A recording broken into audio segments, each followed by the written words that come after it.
Nukus shahrida yangi O'zbekiston Olimpiya cho'qqilari sport musobaqalarining stol tennisi bo'yicha hududiy bosqich musobaqalari bo'lib o'tdi.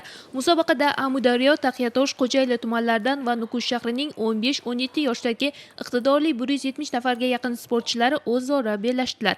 Tadbirda Qoraqalpog'iston Respublikasi Soliq boshqarmasi, O'zbekiston stol tennisi federatsiyasi hamda Qoraqalpog'iston Respublikasi sport vazirligidan bir qator mas'ullar, sportchi yoshlar hamda murabbiylar ishtirok etdilar. Musobaqalar davomida sportchilar o'z mahoratini ishga solib, g'oliblik uchun qizg'in kurash olib bordilar.